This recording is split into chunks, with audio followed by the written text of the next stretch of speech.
tell you a tale of a traveler. This traveler is not an ordinary traveler. That's why the story is not like around the world in 80 days. And it's a word traveling around the world. So the story is like around the world in 2500 years. Can you guess the word? Try it. And I'll come to that very soon. Good evening, everybody. This is Language Mantras Titbits. In the very first session of Titbits, we discussed the word Hindu. How it was derived from the word Sindhu, the river Sindhu. There was another word that was hend. Sindh becomes hind and Sindhu becomes Hindu. So what is the difference? Hindu refers to the populace, people living around the river Sindhu. And what about Hind? Hind is the locality. Hind is the topography. Hind is the country. So the country is Hind and the people are Hindu. Now in those days there was good connection between India and Persia and Arabia. Mainly, business connection was there.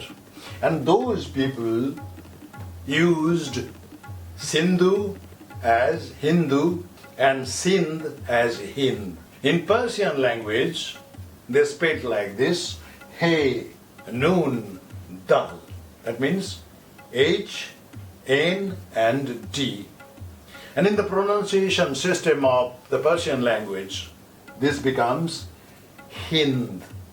We still use it. Jai Hind. During the Mughal era, this Hind became Hindustan.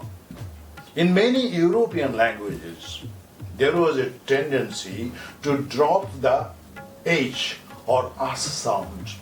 Hotel we say, but there are instances where it is used as an hotel. H is not pronounced. Hospital, an hospital. And Brutus is an honorable man. Even today in English, honorable, it is not honorable. A sound is dropped. So hindūš becomes Indus. There is a logic.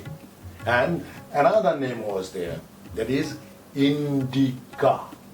This word Indus is used by Herodotus in 5th century BCE. Herodotus was a historian. And then Alexander, he was a king from Macedonia. He came to India and the wood used by him and his soldiers, that was also Indus. And finally, we have Megasthenes, a traveler. He came to India. He traveled a lot and recorded his observations. There he uses this word in the 3rd century BCE. However, in Latin, Indica is more popular in scientific terms, in botanical names, and in the names of medicines. You will frequently come across words like Daphne indica, or say Cannabis Indica, or Indus Indica, or even Cocculus indicus. Wherever that particular term has something to do with India, and if the thing referred to is a native of India, in that case, in Latin, this form of indica and indicus are used. So this is the second stage. Now come to the third stage, England. This Indus, indica, comes to England. And it becomes Inde or Yende, especially in the Old English period. And we have a king, King Alfred. He was fond of translating Latin texts. One text is here, that is Orosius. Now Orosius is translated into English, Old English, and there reference to India is shown as Yende and Inde. Inde means I-N-D. This spelling is still used by the French. because they say it on, and they add to it the definite article and make it land, the India. In French this is okay, land means India.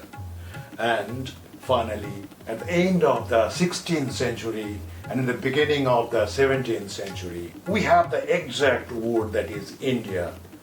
When East India Company comes here, the name of the company is East India Company. That means the name India is an established name in the English language. So, question comes, if India is a foreign word or it's an Indian word.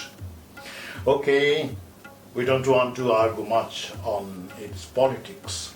If we try to understand this name through the science of etymology, it is very much an Indian origin word.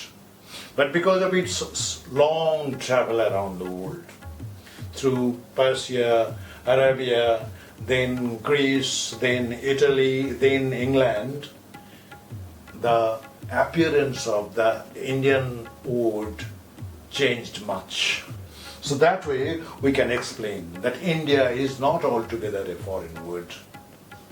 It is one of the words that have Indian origin. So India has several names in ancient times, in Middle Ages, and in modern times also. It has several names, and India is one of them. So we have no objection to say, check the India.